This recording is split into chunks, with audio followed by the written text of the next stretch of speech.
Clarence Jeter Jr., Ernest Hitt Macbeth Sr. She was born and raised in Spartanburg, where she currently resides. Angela is a veteran of the U.S. Air Force, having entered the service after graduating from Spartanburg High School in 1990. During her service, Angela served as a medical laboratory technologist and earned both her associate degree in medical laboratory technology from the Community College of the Air Force and a Bachelor of Science degree in accounting from Troy State University. After rising to the rank of sergeant and being awarded an Air Force Achievement Medal for meritorious service, Angela left the military and returned home to Spartanburg. After leaving the Air Force, Angela worked in both the non-for-profit and non-profit sectors in financial management. Among other things, she worked in the corporate offices of Extended Stay Hotel as the senior accountant, as the director of finance and operations for the Chapman Cultural Center, and as the director of finance for Piedmont Community Action Inc. In 2007, she earned a master's degree in international business from Gardner-Webb University, while being inducted into the Delta Mu Delta International Honor Society in recognition of academic excellence in her program. In 2013, she returned to Gardner-Webb to earn a master's degree in finance. Angela is chair of the Spartanburg County Democratic Party, and served as the 2020 National Delegate for the 4th Congressional District of the 2020 Democratic National Convention. Angela also serves on the board of directors of Carolina Foothills Federal Credit Union, Kiwanis Club of Spartanburg, the Institute of Management Accountants, Spartanburg Chapter, and Spartanburg County Zoning Board of Appeals. She is affiliated with the South Carolina Associate of Public Accountant, American Institute of Certified Public Accountant, and the Association of Certified Fraud Examiners. Previously, she served on the Human Relations Commission, City of Spartanburg, Accommodation Tax Commission, City of Spartanburg, Reference Business and Professional Women's Club, as guardian ad litem and a juvenile arbitrator for the 7th Circuit Solicitor's Office. Currently, Angela is the owner, operator of the Budget Imperative LLC, an accounting consulting firm in Spartanburg. Let's give her a warm welcome.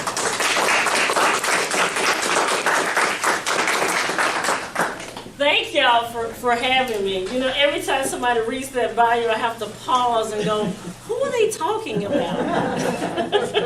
And I realize it's me they're talking about. Seems like I've done a lot in my short time here on this earth, and I'm looking to do a little bit more. So, as she said, my name is Angela Jeter, and I'm actually running to be the first female senator from South Carolina. Yes, it is 2022, and we have yet to get a woman in that role. So I'm excited about it and energized about it, and just want to give you a little bit of information about me. So why am I running? I know that's a question some of y'all might be asking because of the climate we're in and everything that's going on. Why would anybody, especially a Democrat, want to run in this environment that we are in? It's really quite simple. First, as she said, I'm an Air Force veteran. So I actually know what to support and defend the Constitution of the United States against all enemies, foreign and domestic means. Because as a veteran, I took that oath. And that is the oath that you take as an elected official. Second, I certainly believe that I am young and energetic enough to engage with the challenges the moment presents. I also feel, thirdly, that I am humble enough to know the difference between fact and fiction, because that seems to be a question these days, and smart enough to seek out those that can help me make that distinction when I cannot. And finally, ladies and gentlemen, we are absolutely in a historic moment, and that moment demands something of all of us. Let me explain that a little bit. than a generation, we've watched as bipartisan bickering and political maneuvering have been allowed to really metastasize into a political cancer. A cancer that is so unyielding, it is intolerant of fact and democracy itself. That cancer blocked scrutiny of foreign interference in the 2016 presidential election and allowed COVID-19 to run rampant for more than a year. That cancer makes a mockery of our national stability by suggesting that the brazen attack on our Capitol was a peaceful tour of the halls of Congress. I mean, come on, y'all. That cancer continues to plague us by attacking our most basic feature, the vote. By not only claiming fraud, but using that fraud as a pretext to suppress the vote.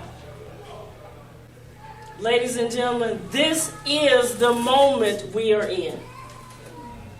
Because the midterm elections and redistricting will either breathe new life into our democratic experiment or put an end to it.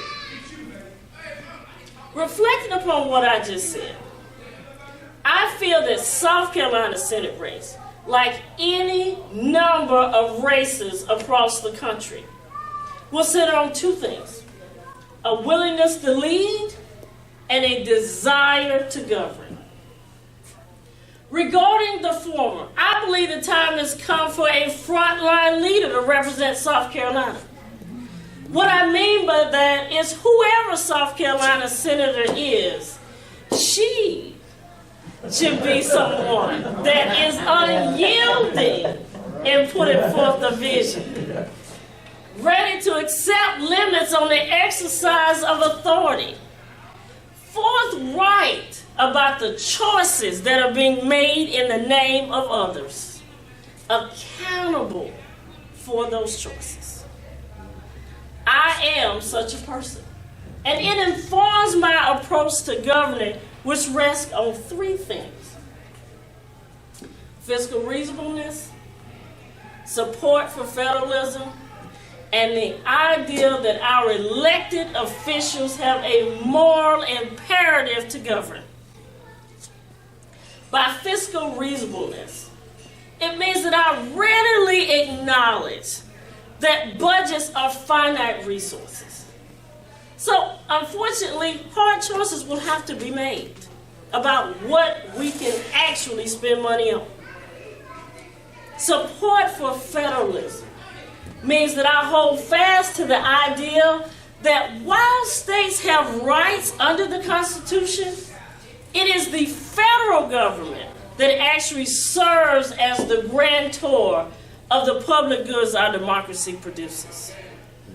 Therefore, federalism does mean that there will always be a little bit of tension between the federal government and the states, but I don't think that tension is something that should be feared, because both are necessary to prevent the excesses of either one of them from hindering on our individual rights to pursue life, liberty, and happiness. And finally, the moral imperative to govern means I readily embrace the idea that in order for our system to work, we must govern, lest we end up morally bankrupt. Fiscal reasonableness, support for federalism, and the moral imperative to govern drive the three priority areas that the moment we are in suggests are the most important, not only for South Carolina, but our nation. Those three areas are economic development, infrastructure, and education. We prioritize economic development in this campaign because COVID-19 made us acutely aware that micro businesses, those businesses with 1 to 5 employees, the business which I'm currently in, I am a micro business, was a critical and continues to be a critical feature of our economy. So we have to reimagine how we think about small businesses to make sure that we are cultivating those micro businesses.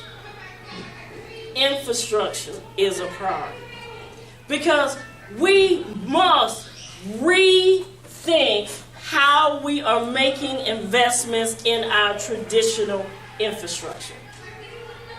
The roads, the bridges, South Carolina is one of a multitude of states that have deferred their maintenance for so long, we're at a point we can't continue to do that anymore.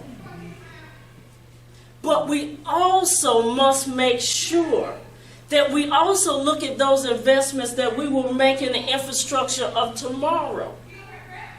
The green initiatives, the electric vehicles, the broadband access, so that we as a country can remain, as a country and as a state, we can remain globally competitive.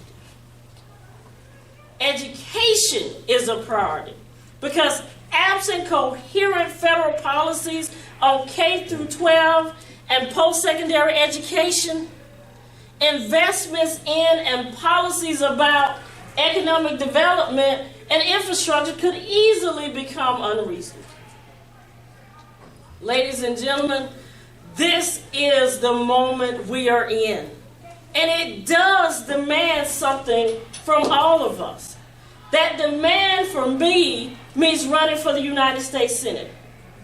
For you, I hope it means supporting this campaign and engaging with one of the priority areas that this campaign plans to highlight. No matter how you choose to engage, the point is to engage because that's what frontline leadership is all about. It's about each and every one of you. It's about me. It's about all of us stepping up and fighting to hold on to our national promise. My name is Angela Jeter, and I want to be your next senator. So join me in getting that. Thank you for the opportunity to speak. Per the chair permits, I'm more than happy to take questions that you might have. Before I forget, though, because my campaign people will be messing with me if I don't remind you, the website is www.jeterforussenate.com. That bio and other information regarding me and the campaign can absolutely be found there. Jeter for FOUR, Please, if you're on social media, Instagram, Twitter, Facebook, we're about to launch some other avenues. Follow me at Jeter for Senate. Questions, anybody? I know I didn't do that great. Okay. In the best of all possible worlds, you get elected, great. You're senator. You have one colleague over there, another part of the state, Jim Clyburn. Okay. And, okay, I'm going to pick something out of the air. Go ahead. Medicaid expansion. Jen's been trying to get Mr. Henry to do that for some time. He's been unsuccessful.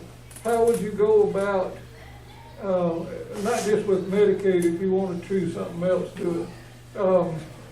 How would you go about trying to influence somebody like Henry McMaster? That's all. Well, now, first of all, we know Medicaid expansion is a state issue. So, as a U.S. Senator, I can't, mandate expansion.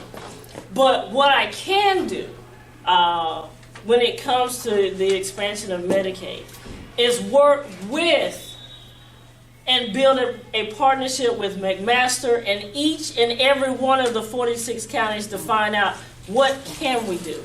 We know healthcare is a major issue for everybody. no matter what your age is, no matter where you are, it is something you must have. Now, hopefully, because we have some great candidates and Joe Cunningham and Mia McLeod that are running for governor, I won't have to work as hard to build that relationship and that partnership. Because they will do that on day one when they get into that office. They will sign the bill and Medicaid will be expanded. We have seen across the country the benefits of expanding Medicaid. It really is one of those political talking points that Republicans use just so they don't have to do it.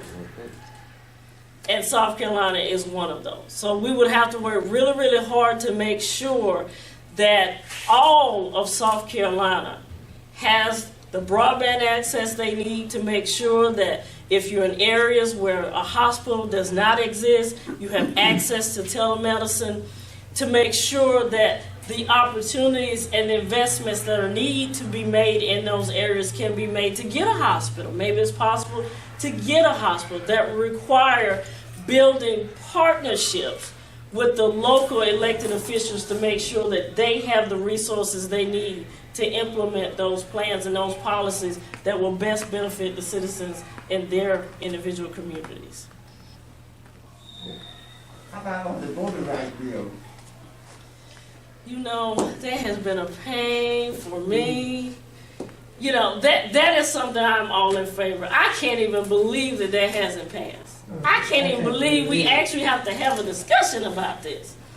I was so disappointed to hear Tim Scott's response to why we didn't need the voting rights bill when we have already 19 states, over 30 pieces of legislation that have been passed that is going to have a fundamental impact on how people vote. And I don't know if you've been watching, but South Carolina just introduced some legislation that will ban the ballot boxes and challenge some of the other things that are needed in order to vote, even here in South Carolina. So these are things that are coming down the pipe. We have to pass the Voting Rights Act because the policies that are being passed at the state level are going to have a profound impact on the citizens being able to exercise their right to vote. And that is crucial. How are you going to build bridges with people that don't want to work with you? Well, here's the thing. My entire career has been that. I'm the accountant. I'm the chief financial officer in the organization. Nobody likes the accountant. All we say is, no, we don't have the money. We can't do that right now. What I know, because I do this here literally in Spartanburg, and I actually have somebody on my team that works tirelessly, volunteers with me. I shouldn't say works because we volunteer. We're not unpaid. Even in Spartanburg, what I did was I reached out to the Republican Party chair in our community and said, what can we do here? I met him and his wife. We sat down, we talked, had a great conversation. Here's what I know about the art of the deal. Everybody has something they want. Something they want to get done, something they want to get purchased. There is a commonality somewhere in what everybody is trying to do. So what I found is you figure out what that commonality is, and you figure out how to leverage it to allow you to build the relationships that you need. So you might not get all of what you want, but you get some of what you want, they get some of what they want. Everybody's not thrilled, but something got done. We're not getting anything done unless we work together. It is paramount that we stop with the Democrat, Republican thing and actually start looking at the people thing, because that's what elected officials are elected to do, is to represent the citizens of whatever constituency they're in, whether it be the state house, whether it be the state senate, the U.S. House or Senate. You are elected to serve at the pleasure of the people, They forgot not the that. other way around. The people don't serve the elected officials, and we need to get back to making sure that that's what's happening in our community by holding our elected officials accountable. I've said this from day one in the campaign. We will be reaching, doing town halls. This won't be my first time, the first and last time here in Abbeville, because it is important to me to reach each and every community. We have not done what we've seen a lot of campaigns do. So they have a 46 county strategy and visit 10 counties. We've already started visiting the Pickens, the McCormicks, the Abbevilles. If there had been 5 people here versus a room full of people, they'd have got the same speech. It is not about speeches. It is about making sure that I can make an engaging connection with the community so you can see I'm not any different than any one of you. A little crazier, evidently, because I did decide to run. But aside from that, I'm just like each and every one of you. I'm a daughter. I have not met that soulmate yet, so I'm still in the hunt. But, I still look forward to that opportunity. But it's me and my 4-legged fur baby Lily. And I'm just a simple person that's just trying to continue my service. I did it in the military. It was very tough. I served in the Desert Storm conflict. But I want to continue because it's necessary.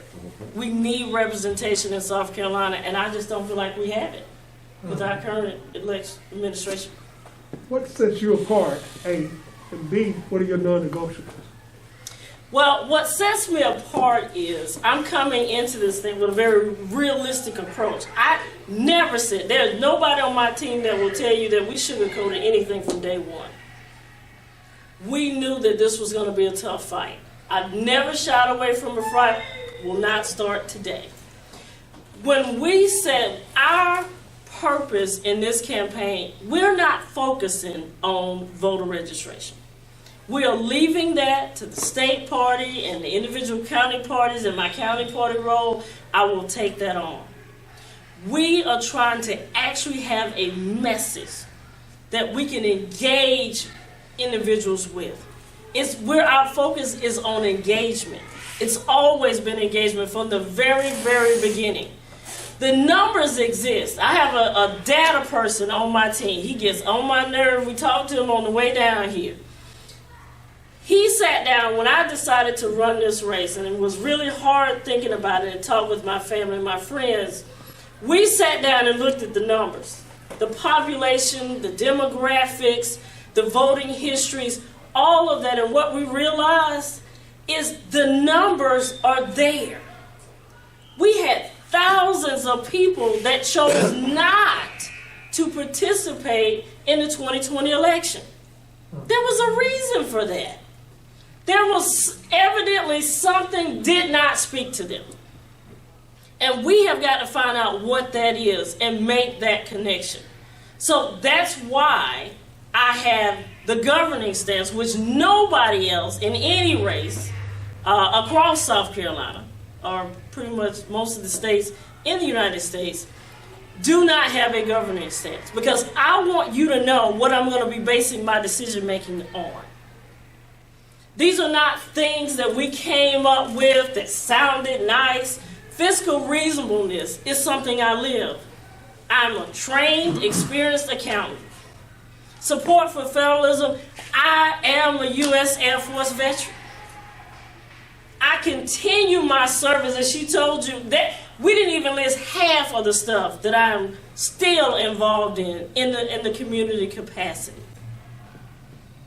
The moral imperative to govern, I've always lived my life a certain type of way. I've never done what was popular. I've done what I believe to be right. That was what was instilled in me by my mother, who is very much alive and has very strong foot that she would kick me in my behind if I did anything other than that. I'm a representative and an extension of her, and she's not having it any other way. But it's gonna come down. I can run, and I can be a candidate, and I can travel all 46 counties. But there has to be something about this campaign that connects with you. I can't do any of this unless you all go to the poll, take a friend, take a co-worker, take a bunch of folks with you to the polls. We have to figure out what that connection is across the age spectrum to figure out what convinces our young people to go. We picked platform issues that were important to South Carolina throughout South Carolina, not a particular region or area. There's something under each and every one of those platforms that I can pick out for each one. Here, if I look at Abbeville, you're considered to be very rural. Y'all gonna need investments in your infrastructure. You're gonna need to have that community development for those jobs of the future. You're gonna need that educational piece to make sure that you're ready. Some of us are getting to a retirement age. Somebody's gotta pick up the gauntlet after us. We have gotta make sure those pieces are in place. The green initiatives that are coming through, they're coming through one way or another. Either we're going to get on board and start to realize that our planet is dying, or we're going to continue doing what we're doing and we'll be dead anyway. So these are things that we have to focus on. And it is crucial that we have people at the helm that's willing to take on and make the tough decisions. And that's what I think makes me different. Doesn't make me better, but it does make me different. Did that answer your question? Thank you. I just want to say, I thank you for coming to Abbeville County. Very important, because a lot of the times rural communities are overlooked and we can't get our statewide candidates. I think that's very important, so I thank you on my behalf and on the Democratic Party. And I want to say about development and infrastructure. You know, when Bill Clinton became president, he supported a national infrastructure program. I supported that. When George W. Bush became president, he supported or was going to do something, particularly with the grid. And then we got into that crazy war we had no business going to Iraq.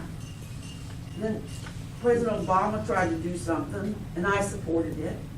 And he got railroaded by, the party line vote is alive and well in Washington. Richard Shelby, a senator from Alabama, had more pork in his infrastructure bill than all the other states put together, and he didn't get one Republican vote. Donald Trump even supported a national infrastructure. He never said exactly what, he just talked it. Whatever. But rural communities, particularly with utilities, with the grid, broadband. I worked in Iowa when Tom Vilsack was governor. He was the first state in the country to put broadband every county. They have 99 counties, and attack that. It is an enormous thing that could occur here.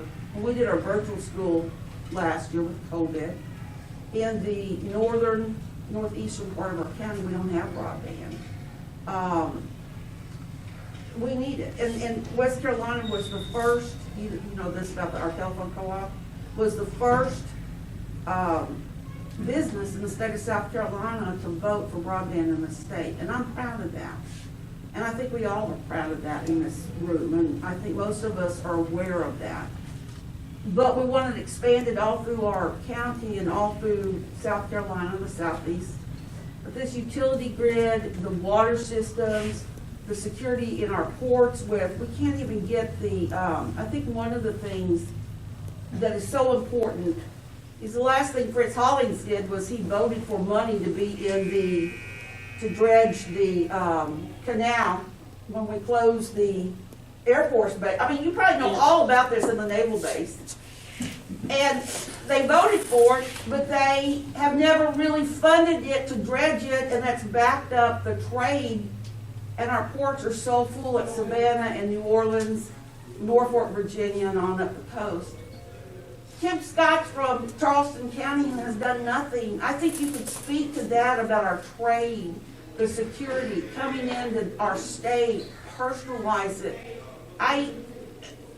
There's so much I think that you could do, and you're effective, and you've got a good speaking voice, and your leadership out of the Air Force. I just want to wish you luck. I think with the infrastructure, it is, if you ask for a connecting point, I think that is a huge connector in our state, particularly in rural parts of the state, because, and here you got a county that was the first in the, it wasn't Charleston or Richland County or Greenville County, it was a little Abbeville County. And we can't get investments. So, and our utility grid is a mess. It's a mess. And, look what happened over here at Jenkinsville. I mean, they're not, I mean, these people just, and the consumer's the one that's paying the bills for nothing that we're gonna get. Well, Build Back Better is going to start that pipeline of money coming through. I hope so. But it hasn't passed yet. No, it has passed. Parts of the infrastructure bill passed, which has. But some of the utilities that I was speaking of, I know what you're talking about. But yeah, the infrastructure bill did pass, which does start. Right. Now, please know and understand, it is only a start. Right. Because so many say, we saw what happened in Pennsylvania. Biden was there on his way there to do something else, and the bridge collapsed. Well, the scary part is that could happen here in South Carolina. Right. We have deferred maintenance on our infrastructure for so long. I need not tell any of y'all. If you're traveling the roads here in South Carolina, I don't need to tell you anything. When you get to the Georgia line, you know you're at the Georgia line. But it is those things and that make it so challenging for us here in South Carolina. Not only do we have the money, because I want everybody to understand, even though I'm running for a federal position, I also know that South Carolina has hundreds of millions in surplus funding that is sitting on their budget as a line item unaccounted for. So you're literally the people that represent Abbeville at the State House and the State Senate could easily ask for that money to be allocated, but they don't. We have run a surplus budget. I ran for a State House position in 2017. At that point, we had a $300 million surplus in the State House budget. We have had a surplus every single year since then. So it's not a question of money, because we have the money. It's why aren't we using it? Why are we holding our elected officials accountable? Because when the COVID funds came through, those didn't get distributed out. That was money that was here. That money can't go back. Once federal dollars are allocated, they don't go back. They will give them to someone else, but they do not go back to the federal government. That, again, McMaster sat on, and is taking his time to distribute that money to the individual counties. Millions of dollars have been allocated for individual counties. What are your representatives doing to make sure that that happens? They don't do anything. Well, our local hospital and people have asked, but we did get dollars into our school system, and they built a new press box and bricked it, put brick on it, 3 stories. Y'all see that? And they got one at Dixie now. That's built with COVID money that the school got. not on school books, not on academics, not on teachers, not on the mold in these schools.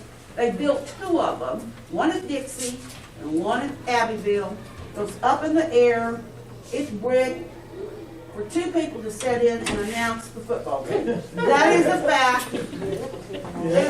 And that's the truth. That's the importance of people like And what's spent Brenda. on the broadband on the bus out here to teach children?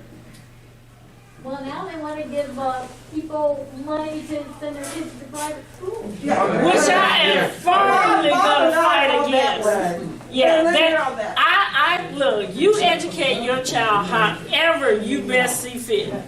But public dollars go to public schools. If you want to have a private education, then you fund that private education.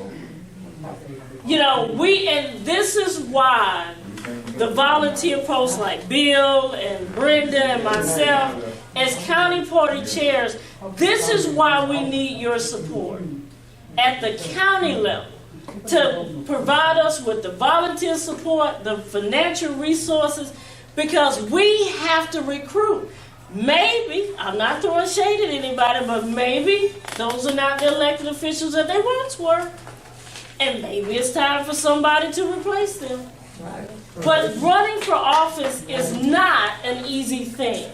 So it becomes imperative on the county party chairs to do what they can to make sure that we're putting valuable candidates on the ground. And it is so important that each and every one of you take a look at those candidates and see if you can support them. Yes, everybody wants the big the max out donation, $2,900 or $3,500, $5,000. But let me help you with something. I can tell you, after talking with Joe Cunningham, talking with Mia McLeod, and a few other candidates, you know what we base our budget on? Those $10 donations, those $15 donations, those $25 donations that come in each and every month. We know they're coming. That's how we base our budget. So don't ever think that your $5 or $6, somebody sent me $1. I sent them a thank you note for that too. It doesn't matter what you can contribute. The point is we need you to engage in that process. Because if the elected official is not doing what you need them to do, I'm sorry, but it may be time for them to be replaced. And reminded that they are accountable to you. But that's why everybody assumes that we don't have enough Democrats in this state to get things elected. I'm here to tell you we do have enough Democrats.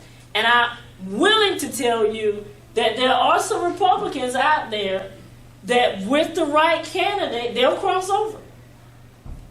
And they will support a Democratic candidate. I can tell you that because of the conversations that I've been having around this state. The meetings that I've been taking with people that are staunch Republicans that want to find out more about my campaign because they are very interested in what I'm talking about. It is important as a candidate to be authentic and put out the things that matter to you. These are things that I live in my everyday life. I got a person back there now that I'm the CFO for one of her small businesses. She will tell you day in and day out as I fuss at her about what she can and cannot do, that this is how I live my life. You know, yes, there are other candidates running. And you will have to make a decision about which one you feel is going to best represent South Carolina. But I need you to make that choice. Because if blue is not in the race, blue can't win. Can't be blue, can't be purple, because you need blue to make purple. You can't be any of that if there's all that's in is red. They know that, and they're using that as a leverage. Right now, they control a lot of South Carolina. They control the House, the Senate, a lot of the city council and county councils. But we can't give up The work may be hard and daunting, but we have to continue the fight. We cannot give up.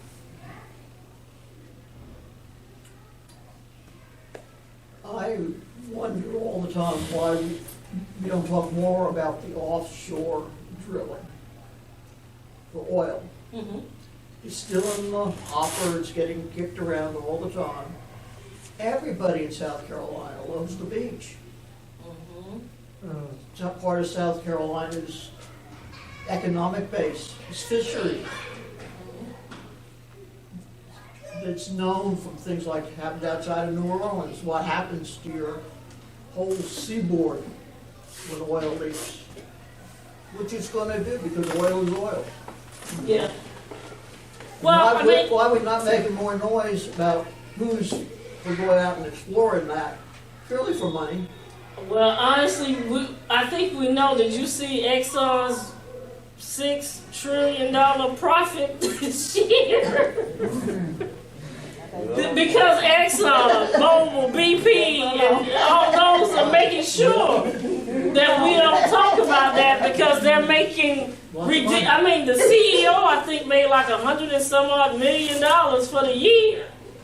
I mean, I'm sure that's nice, but you know, I'm just saying. Yeah. At what expense to you and I and our grandchildren and great grandchildren? So. And paid no taxes. Right about that. I promise you, I believe I paid more taxes than they did.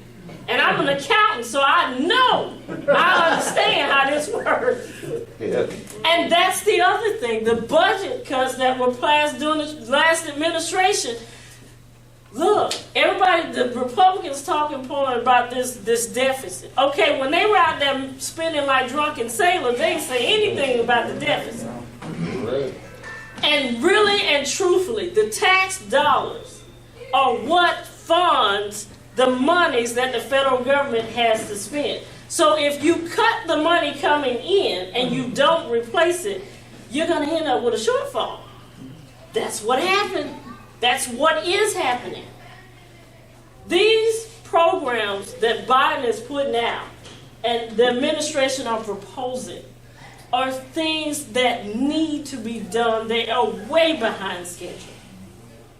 And we can't use the deficit because in the long run, all of these programs that Biden is putting, a lot of them he already has funded. In fact, majority of them he already has funded. He has a funding source. So they're not going to add to the deficit. But they have the potential to erase the deficit because of the trickle-down effect. So if we get better roads, then you may not care so much about being on the roads to commute from your job here to over here. We may get some industries coming into the area that further pump dollars into our local economies, which provide jobs, which provide you with spending capacity, and your quality of life changes. That's how that circle works. But somewhere we got a little nick in the circle. The circle is not complete. And so right now, it seems like if you're at the top end of the spectrum, you live in your best life. But the rest of us little people down here are struggling. But this is why it is so important to hold our elected officials accountable. And make sure that when they get up here and make these glorious speeches and wonderful statements, that they're going to stand by them. If elected, I can promise you I'll come right back to Abbeville and have the same conversation and have the town halls and they'll probably be her in the back saying, what y'all need? Because we have to make a connection with all 46 counties to make sure that each and every county can get what they need. That's different for Spartanburg versus Greenville versus Abbeville. We have a BMW sitting right in the Greenville-Spartanburg area. So we have the capacity. Thousands upon thousands of jobs are there, high-paying jobs. But if BMW pulls out, I can tell you we're in trouble. Because a lot of companies, third-party companies, have sprung up to feed into. That's that infrastructure piece that we're talking about. To feed into BMW to supply them with the things that they need. BMW ships, which uses the rail port, the ports and whatnot. Those ports are aging. They need investments in them. So that infrastructure piece is rusting, literally rusting out. So that's all a part of our infrastructure. Because if they pull out, jobs are lost, quality of life is lost. We know to date, daycares that are based, they are critical if you are a single parent. They're not coming back out. We've lost them. They don't have the capacity to come back. The manning is not there. If paper article after article says people are quitting their job, well, what's happening to the jobs that people have left? I had this conversation with a friend of mine. In other states where they have lost manning, they have figured out a workaround. And some of y'all know locally the workaround they figured out. Been to Walmart lately? What do they say is open? Self-checkout. Yeah. That's the workaround, self-checkout. When you go to a fast food restaurant and there's a touch screen there, then you don't see any people. That's the workaround. Some of these jobs will not recover because they are figuring out a way to automate it. A few years ago, I actually saw a bank has no people in it. None. No people. And you do all your transactions by screen for somebody in another state. Those jobs are lost. They're not coming back.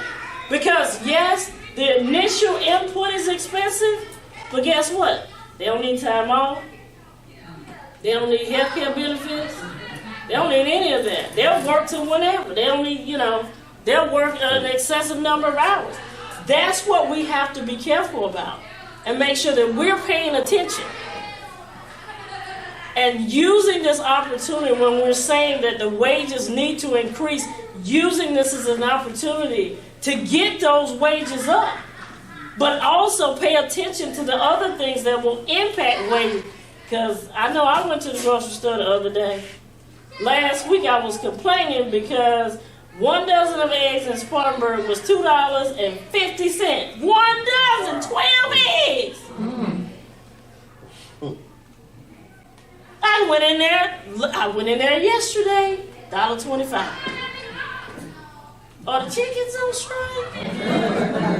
What's going on here? Did they unionize the chickens? That's what I And they doing with the eggs? I mean, what happened here? So clearly there's a lot of flexibility. They'll tell you about the supply chain issue. Yes, there are some supply chain issues, but you want to know why those supply chain issues exist? Because the previous administration didn't pay attention to COVID. So they allowed COVID to run rampant. And once COVID ran rampant, then things had to be shut down. Well, what do we know about American suppliers? America says just-in-time inventory. I'm going to order just when I'm getting low. Guess where they're ordering from? China, Taiwan, Japan. Nothing wrong with those countries, but guess who shut down steel? China, Taiwan, Japan. So now the just-in-time inventory system isn't working out so well. This is a self-created problem, unfortunately. Not knocking any of our businesses. It sounded like a great idea at the time. But we also have to look at the fact that nothing's made in America. Everything's made in Taiwan. We have a semiconductor chip problem because all the chips are made outside of America. We don't make anything in America anymore. That's why we have a supply chain issue, but I don't see the Republicans talking about that. that they've moved their businesses to China and India and all these other countries because of the cheap labor. When are we going to talk about that? That's why we're having this issue, because the plants are not here in America, they're in another country. So the inflation and whatnot that we hear the Republicans screaming at the top of their lungs is a product of their own making. Because the corporations that they held so in such high esteem have moved offshore. The president that they love so much didn't address a basic science question.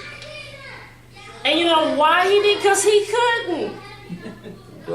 President Obama put in all this science stuff that made it easy to deal with a pandemic. You said, we never had Ebola. Did we have Ebola here in America? We had no Ebola outbreak over here. That was definitely an outbreak during the Obama administration. Trump came in, got rid of all those scientists. So when COVID came in, who was there? All those people have been let go. So he had nobody to contend with it. It was some fake news. Well, if you lost a relative, how fake was that to you? So, I mean, we have to be thoughtful and remember as Democrats to take back our talking points. Because we already have the ammunition we need to address all of the issues that they say are issues that they created. You were talking about the self-service. I worked with the Rehabilitation Council for 33 years, so my job was to do job development. And I was in Walmart, and some of the ladies in there told me that they do self-service so that they don't have to pay some insurance. Plus, they can hire more people to do other things. And this young lady told me, well, that's the way things are now. I said, well, let me tell you what's going to happen to you, young lady. In about 2 years, you won't have a job. I said, when I was your age, back in the 60s, there was a filling station that pumped your gas, check your oil, wipe your windshield. You left, 2 years later, became self-service. You didn't have a job anymore. So, that's where it's headed. I don't do self-service in no store. I don't either. I told somebody, and the girl actually got mad at me because she taught me this slogan. I don't work here. Y'all don't pay me. I got my stuff. I went down the house. I got what I needed. Now you want me to pay for it, bag it up, and take it to the car? Can I get some help? Right. I waited and went through the line. She got able with me too. They do. I said, I'm a paying customer. I said, I'm not going through self-service. So That's what I told them. I got time. I'm gonna make time because I'm not. I get it. I'm not knocking automation or technology. They have very useful purposes. But we have to look at the expense to us. If you think back, I know some of you right now can think of jobs that existed when you were growing up that are gone. They're not coming back. That's about to happen in my generation. Where we have jobs that here, they're gone. That is going to continue to happen. And we'll actually look like the Jetsons. Where you go in there and you pick everything up and the housekeeper's electronic and everything. I mean, you know, we have to be careful to make sure that we keep technology in perspective. But I want to stress, y'all, it's hard. But we can win this race. We can. But I've got to have your support and your help. I've got to have it. The individuals in the governor's race. I don't know when the state's going to release the constitutional officers. I pray to God somebody running in them. Because even the Republicans have a question about the young lady running for superintendent of education. Even they have questions about that person. And if they have questions about their own. We were at a legislative delegation meeting Monday, and literally these people were talking about election tampering. They were swearing to God that their election in 2020 was rigged. Now, I just want y'all to think about that, how many seats we lost here in South Carolina. Even the Republican legislature said, well, now I don't really understand that, because you would think if they were going to rig it, they'd have won. So even the Republicans are having a little bit of heartache too. The vaccine, my body, my choice. Okay, but isn't it a woman's body and her choice? That's different. How is that different? A vaccine is much less invasive than an abortion. Yep. So, I mean, and hear me, I've heard this talking point time and time again. I've worked in the hospital as a medical lab technician. Abortion was not something every woman was coming in just willy-nilly and doing. There's an emotional toll that happens with the women that make this very, very difficult choice. But sometimes it is necessary. I have been standing there while a husband has had to make a decision about his wife they can't save both. The baby's in a vicarious position. The doctors don't have the medical know-how to get the baby out and save the mother. And they're having to make difficult decisions. We cannot take away those options. Just because somebody thinks it's a heartbeat happens with a clump of cells. I'm not saying that, we should be just haphazard about life, but we have to be very responsible with all life, not just the unborn. But that means that we got to get people in power that can make better decisions. They care about the unborn, but they don't care about them once they get here. Well, and therein lies the problem when we look at our system of kids that are in DSS. Foster care is overflowing with kids that the parent couldn't take care of them. The child was abused. They've been through more than any young person at that age should ever have to go through. But they're going through that because they were brought into a situation that couldn't handle them. And this is what we're going to force people to do. If you're 12 years old and you're raped, and you have to carry that baby to term, where do you get a job at 12?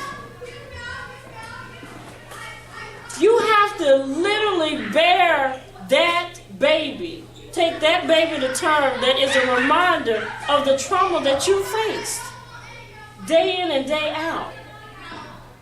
I think even some of the best of Christians would have pause there.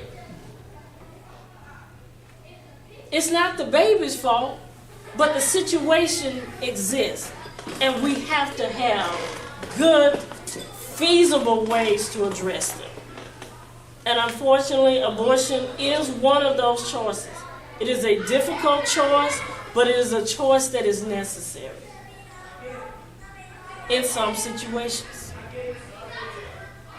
Any other questions? As y'all can see, I can talk all night.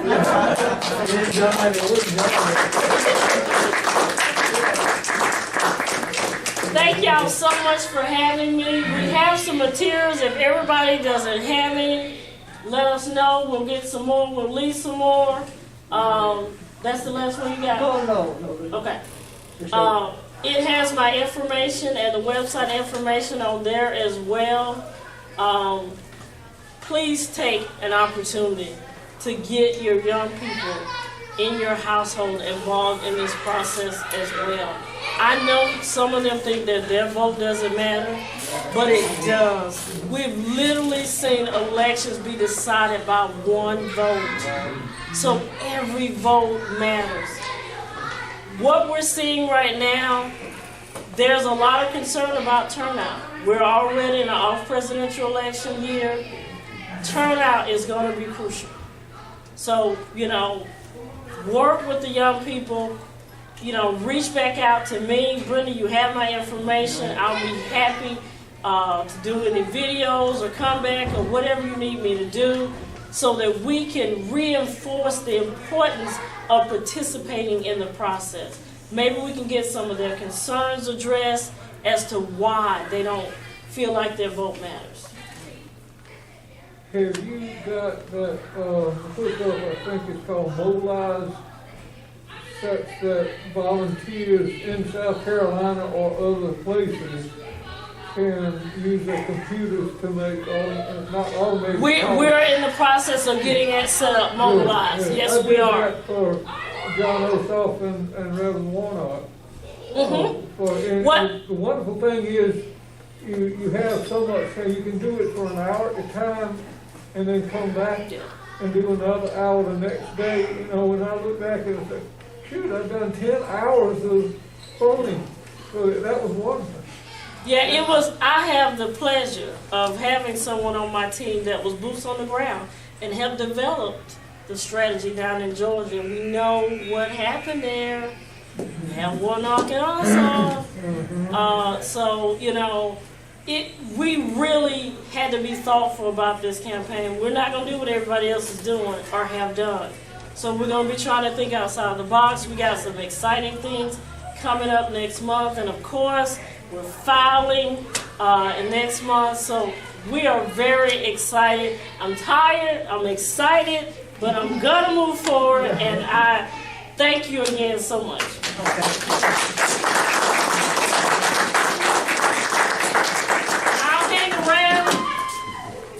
Thank you so much. That was very interesting. But ladies and gentlemen, we're here. I'm going to start that. Bill and I was on the Zoom meeting with the state. And we need to decide tonight whether we're going to have in-person convention or contactless. From what I gathered, they gave us 3 options. Wear our mask over our nose, social distancing, and bring your vaccination card or proof of your negative results. Can we not do that? It's easy than having contactless to me, because not everyone have broadband. When they live outside the city limits, it's hard to get on the computer and everything.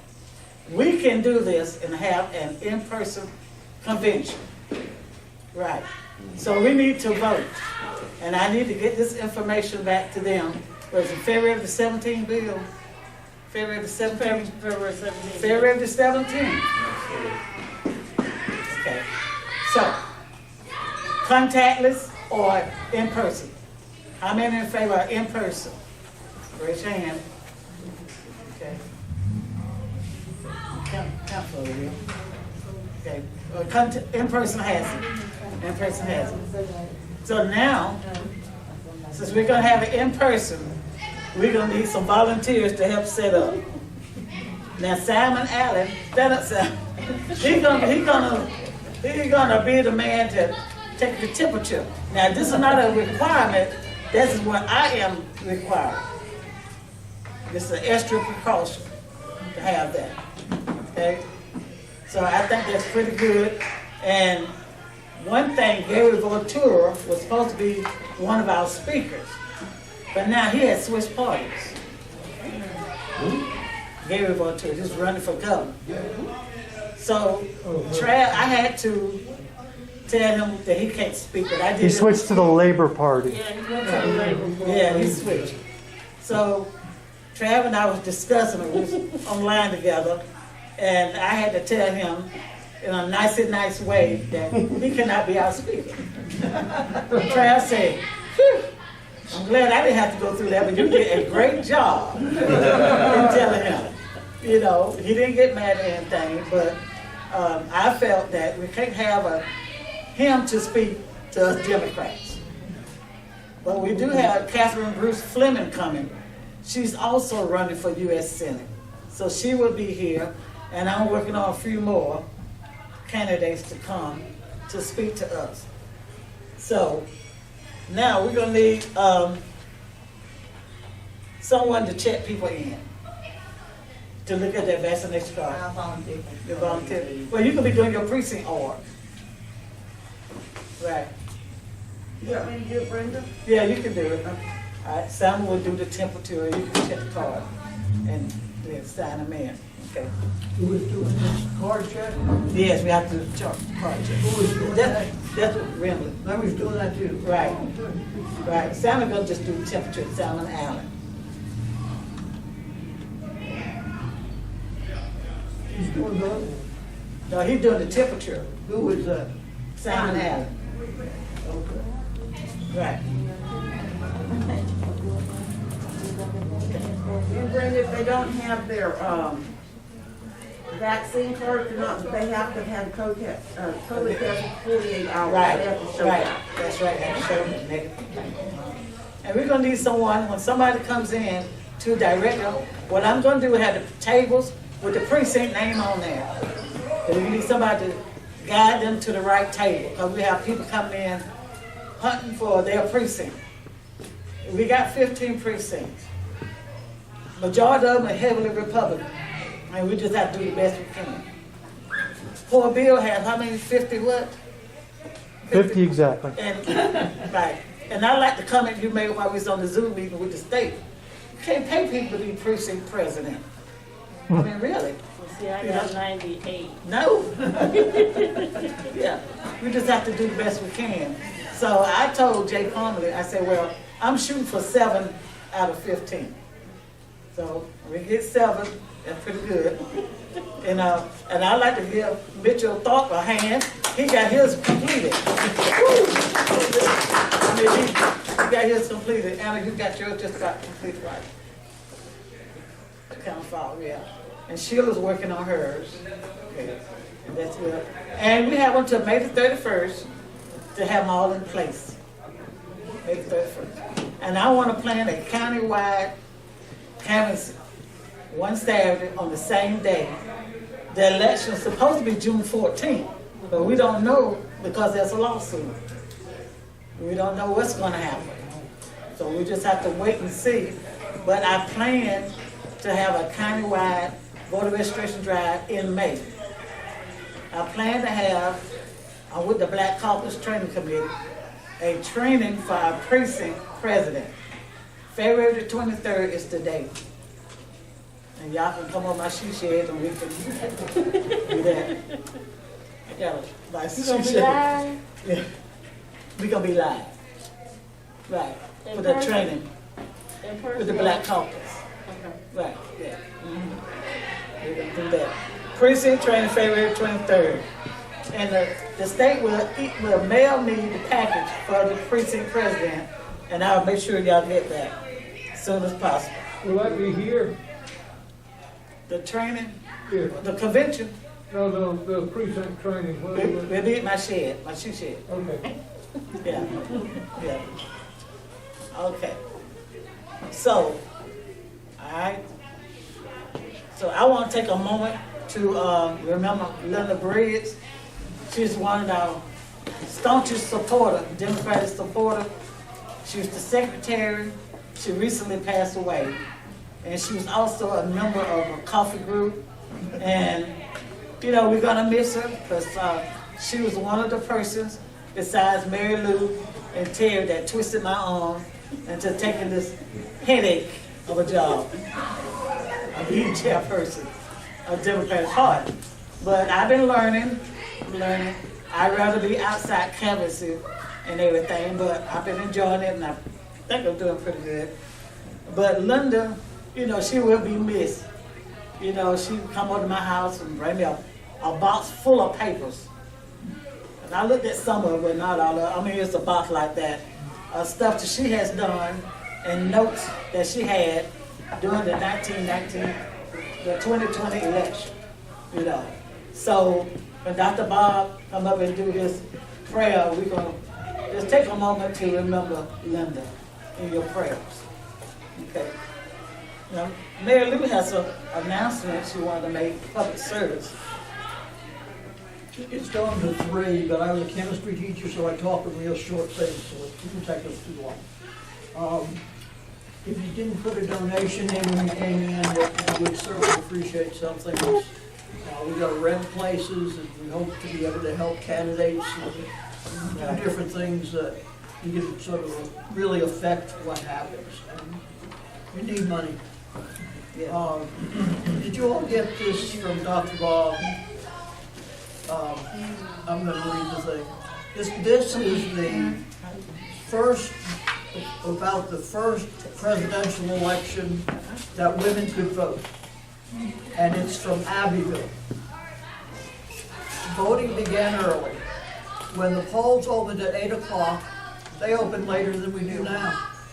The first vote was cast by Mrs. M.T. Coleman, who took the precaution to fetch along her husband as to make it 2 for the cause. 12 women in all, 11 white and 1 colored, cast their ballots in the election of the presidential electors. The colored woman was Catherine Wilson, and some of you may know, have known her or you know of her. Brenda knows of her. Anyway, the following white women voted. Mrs. M.D. Coleman, there's a list here. Out of the 248 votes cast for the presidential election, the Republican candidates received 12. 5 Negro men, in addition to the Negro woman named, voted. So there were 6 votes for Harding cast by whites in this box. I know we would all appreciate having who we voted for in the newspaper. Very interesting. And then the other thing is just a piece of information that maybe someone would like to pick up and take to their church or some other organization that they belong to. My daughter had moved from Reno to Clemson, and she's working with a grant program they have there for senior citizens.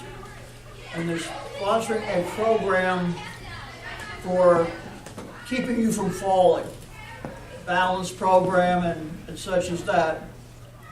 It's free to the whoever's giving it to a group of people. It's 2 hours a week for 12 weeks, or 4 hours a week for 6 weeks. If any of you are interested in that, I know I am.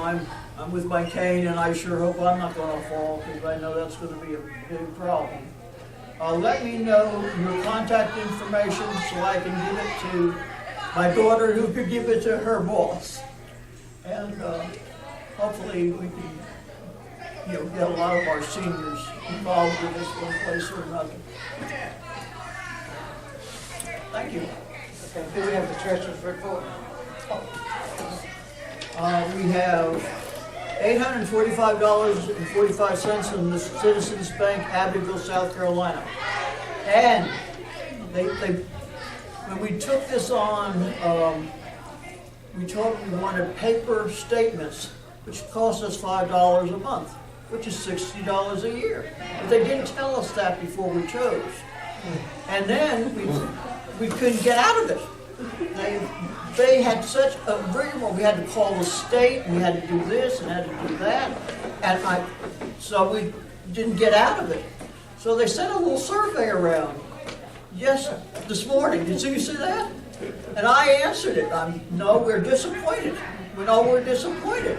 And then they gave me a place to write it. And I said, we can't get out of these statements. This afternoon I got a call from a lady, and I'm going tomorrow morning, and we're going to get out of the statements. So sometimes you complain and it gets answered up. Okay, thank you. Okay, we need to vote on one more thing. Due West, we will add Dr. Bob Phillips and Barbara Irvin to our executive board. I'm going to stand up so we can vote again. All in favor? Aye. Opposed? Well, I don't know. I got some weird feelings about Dr. Bob. Thank y'all very much. Thank y'all very much. Good. So we need to really build up our precinct. This got to be our year, y'all. We got to work hard. Y'all know me, I like to work hard and get people registered to vote. And let's be prepared to bring everybody to this convention. So we need to vote. We got chairman job coming up, first vice president, second, third, and secretary, treasurer, appointed by the executive board. And the state executive committee, we have two. We got Remley. Yeah, and we need one, they gotta be male and female. Yeah, no, yeah. We got Remley and we got Devon. Now, I have a thing about people not coming to these meetings, especially if you are a board member. If you have the first vice president, I haven't seen the first vice president, since I've been chairman. The state executive committee person, the male one, never seen them. We got people with title, but they don't show up. So when you come to the convention March the 5th, be careful who you vote for. Because these people has got to go. We need people that's on this board that's gonna work. Because we got to help turn South Carolina blue. And I believe in working. I never like lazy people. Because when we meet together, we got to make a decision together and just try to work, And I'm tired of seeing 3 people at the meeting. I'm talking about the board members, just 3 board members. And that's why, I talked with Jay and Trav about building up our executive board. Right. One person, what they said, they had 200 and something on their executive board. Did you hear the man from, is he from Greenville? Or one of those big, one of them, they got 200 and some people on their executive board. Thank God we only have 15%. Thank God. Okay. Anybody have a discussion about anything? Oh, one other thing. Refreshment for March the 5th. Okay. We'll discuss that through email. Anybody want to bring something? Because I want everybody to be on time. Precinct president, we start promptly at 10. So have your peoples here. Probably at 10 to 12. Are you doing 10 to 12, Bill? We were doing 10 to 12 on March 5th. Right. We're doing AM? Yeah.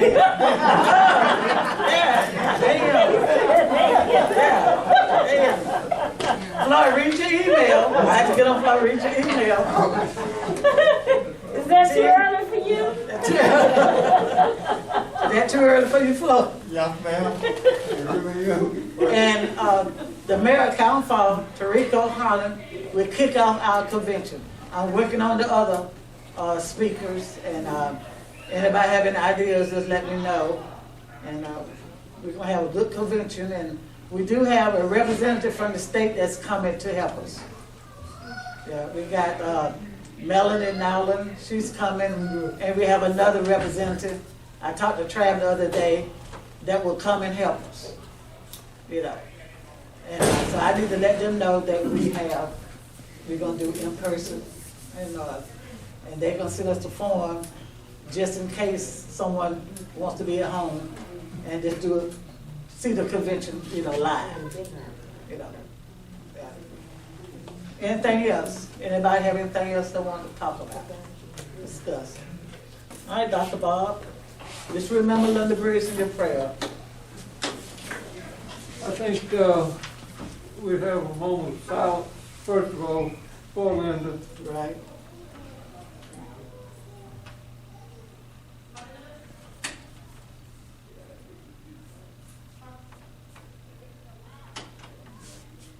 Oh God, we come to you tonight in gratitude and praise and thankfulness for the energy that we feel in this room and the devotion to the goodness of our cause.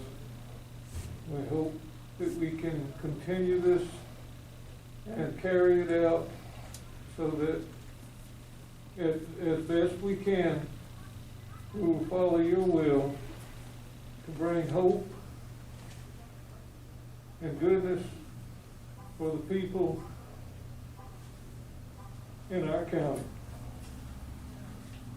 We ask it in the name of all that's great and good.